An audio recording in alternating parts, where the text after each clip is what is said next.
And so what are some examples of the kind of work that you have seen, not only through your congregation in Minyara, but within the Synod churches, where they've been able to make that contribution towards peacemaking, towards reconciliation, helping the tensions decrease?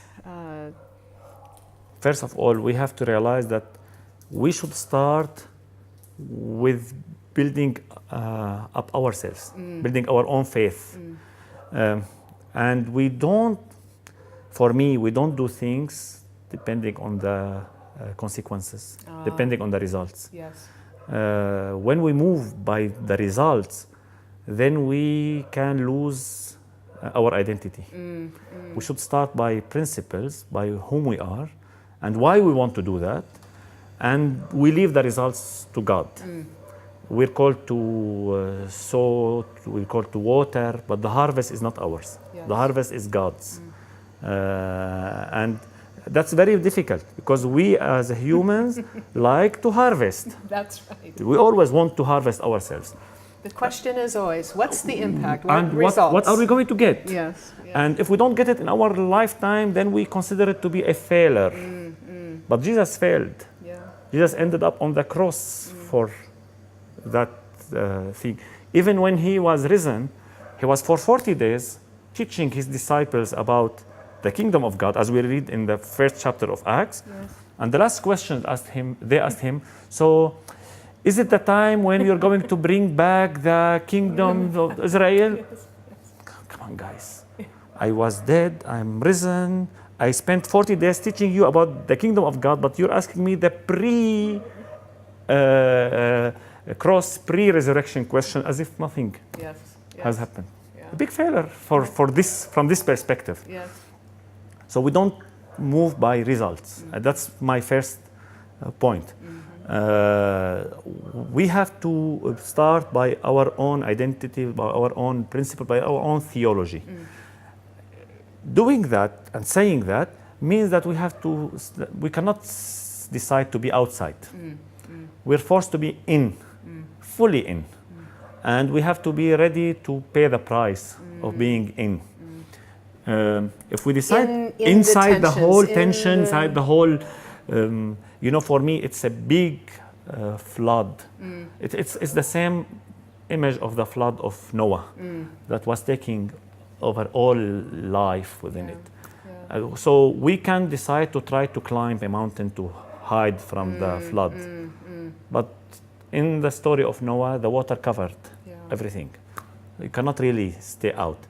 The ostrich hides its head in the sand because it thinks if she doesn't see the hunter, then she's safe. Yeah. That's stupid. We have to look with open eyes, very widely open eyes on the situation. We have to look very widely very attentively on what's going on and our own involvement in that. And we're called to be within that, struggling with that, doing our best there, knowing that we're risking. Yes. To be in the storm, it's always a risk, but also if we don't take the risk, we can be hit by the storm, we can die without being ourselves. Yeah. And what benefit we get if we win everything Jesus says and we lose ourselves. In addition, I believe that every single church that looks only for survival is meant to die, certainly. It will die slowly, it will die. The only way to live, to survive, is to be ready to die. And to be ready to make the struggle, to be ready to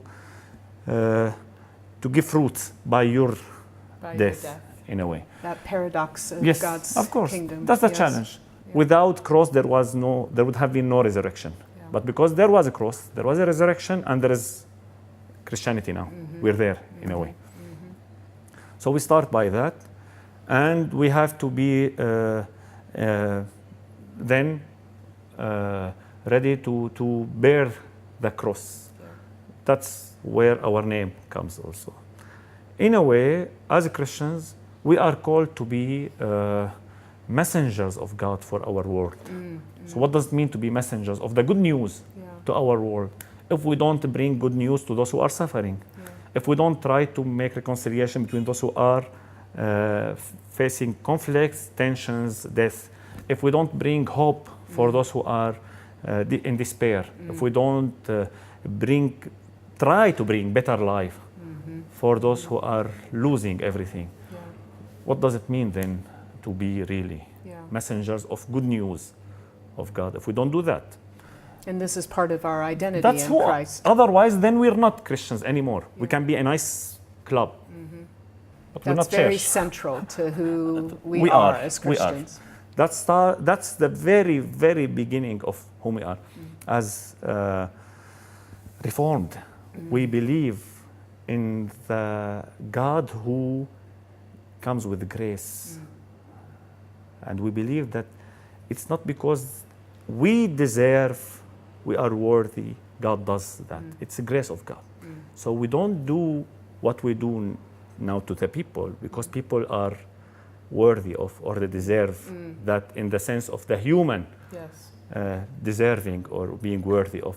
We don't do things for people because people are good to us. We don't do things to people because we believe that those are really nice. We do that even for those whom we consider to be the unworthy. They're worthy in the eyes of God.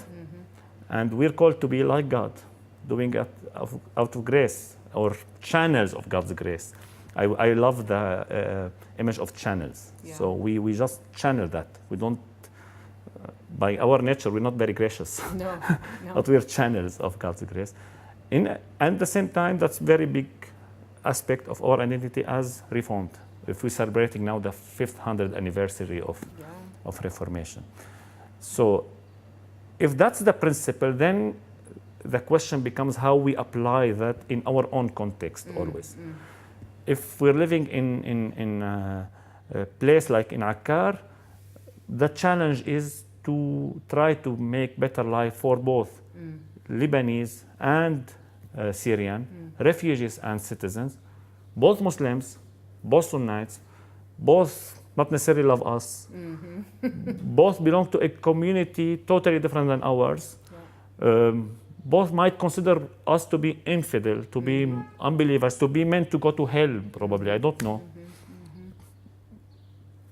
We might look at both and think that ISIS comes from such type of people, and we're called to love those people and to try to make better life for those people, because that's part of whom we are, and because that's the only weapon Christians know how to use, are called to use.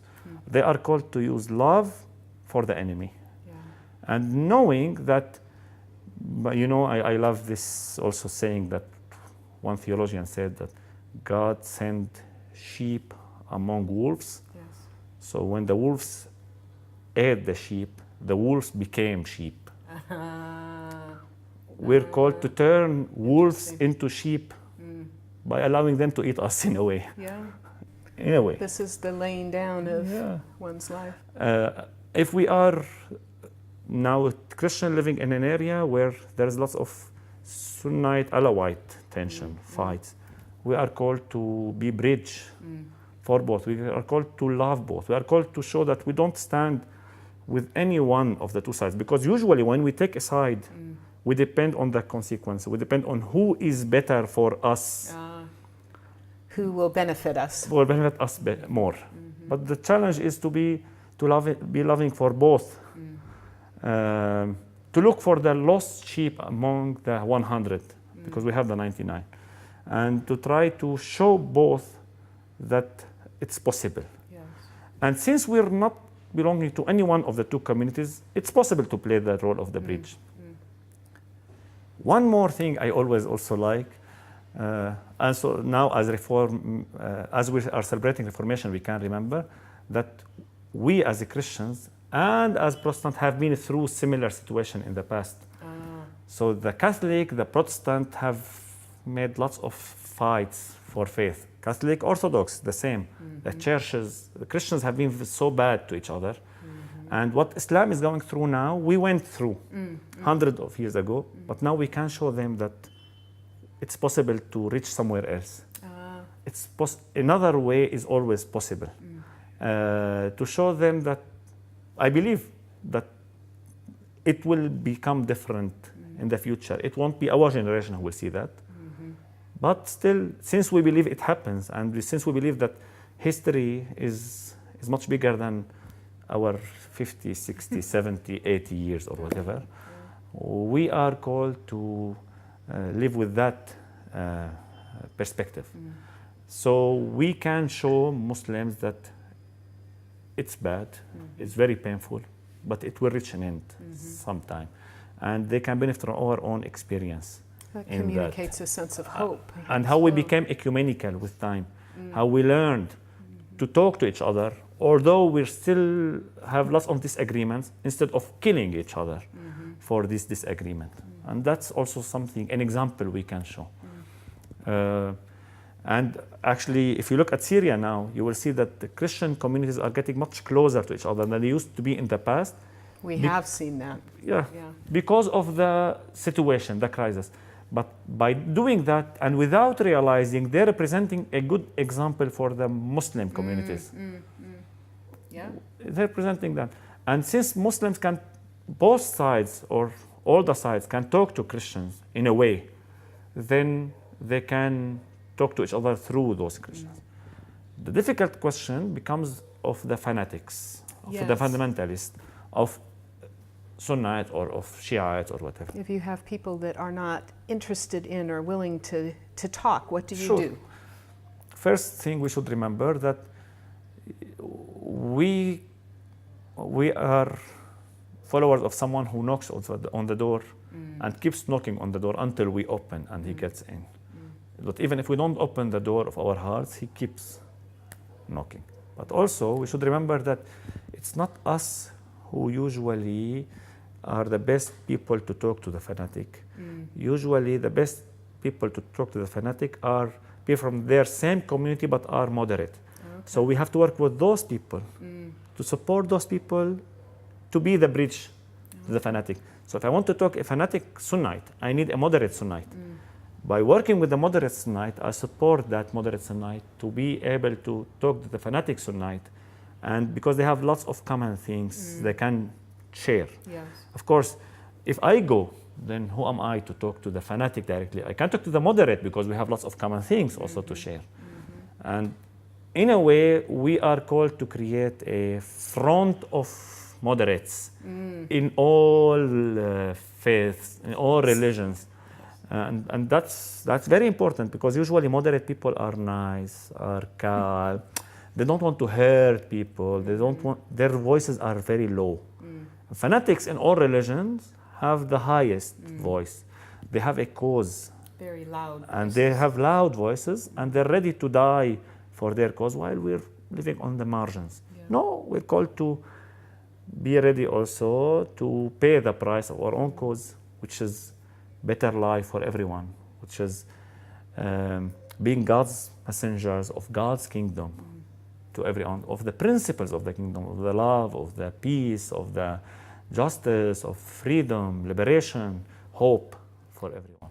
So we as moderates need to grow in our courage to be speaking, to be reaching out, to be building those bridges, allow our voices to be louder, be heard, and our actions. Yes, sure. By voice, I mean also the things people hear through our actions. It's not about what we say only, but we're heard through what we do. We're not only heard through what we say. Actually, we're heard much more through what we do. So we need to be louder in the sense, seen more, heard more, perceived better. So we need to support the moderates in all religions, and together we can make a difference. Remembering that it's not up to us to save the world. It's been saved. It's not up to us. And even if we fail, God can create of this failure a success somewhere. And something very important I always remind myself of, it has never been in the Bible that Jesus, when he used any parables, he did not say that you were a successful servant. He said you were a faithful servant. It's about being faithful. It's not about being successful. We should remember that. It's a very We good live word in a to very, remember. we're living in a society where we're measured by our success. But Christianly, we're measured by our faith and faithfulness. And that's a big challenge. Yeah. Yes, it is. It is.